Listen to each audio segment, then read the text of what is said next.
আসসালামু আলাইকুম। আমি নিয়ত করেছিলাম আমার এই ভিডিও বানানোর জগতে জীবনে কখনো বউ ব্যবসায়ীদের নিয়ে কথা বলবো না, বলিও না এর আগে। আপনারা লক্ষ্য করে দেখলেন কয়েকদিন আগে মুকেশ আম্বানির পোলা বিয়া করলো।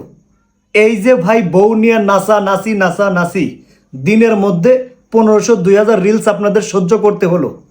ফেসবুকটারে একদম পাগল বানায় ফেলাইছে, ফেসবুক রিলসটারে একদম বস্তি বানায় ফেলছে। এই মুকেশ আম্বানি বিশিষ্ট বউ ব্যবসায়ীদের কারণে আজকে আমাদের মতো কন্টেন্ট ক্রিয়েটরে পেতে লাথি। আমরা যারা কষ্ট করে পরিশ্রম করে কন্টেন্ট বানাই, সমাজে একটা মেসেজ দেই, আমরা পড়ে গেছি বিপাকে।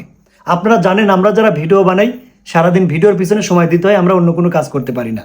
এই সমস্ত বউ ব্যবসায়ীর দিনের মধ্যে 2000 রিলস আপলোডের কারণে এখন আমাদের রিলস ভিডিওতে ইনকাম কমায় দিছে। আমরা আর ইনকাম পাই না।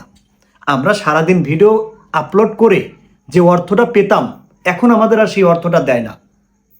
দিবে কিভাবে? বউ ব্যবসায়ীদের রিলসের তাপেই তো অস্থির। পুরো ফেসবুকটারে একদম মাতাল বানায় ফেলছে। ফেসবুক এমনিতেই মাতাল, তারপর আবার বউ ব্যবসায়ীদের তালে আরও বেশি মাতাল। ফেসবুকে 2 দিন যাবৎ কন্টেন্ট বানায়, কন্টেন্টের কোনো আগা মাথা নাই, না আছে কোনো কন্টেন্টের আগা মাথা, না আছে পেজের কোনো টাইটেরিয়া ফিল আপ, না আছে পেজে কোনো ফলোয়ার্স।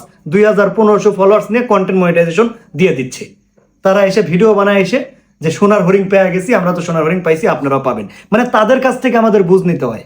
আমরা যে এজ এ কন্টেন্ট ক্রিয়েটর এতদিন যাবৎ কন্টেন্ট বানাই, আজকে দীর্ঘ 3-4 বছর হয়ে যাচ্ছে, আমি আজ পর্যন্ত কন্টেন্ট মনিটাইজেশন পাইলাম না।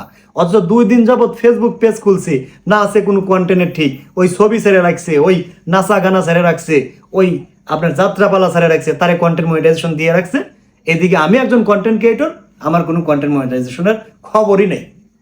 ফেসবুক তো এমনিই মাতাল, আবার এই বউ ব্যবসায়ীরা আরও বেশি মাতাল করে। আপনারা যারা ফেসবুকটারে কিছু করতে চাচ্ছেন ফেসবুকের মাঝে, আইসার সময়টা নষ্ট করেন না, এটা অফলাইনে কাজে লাগান।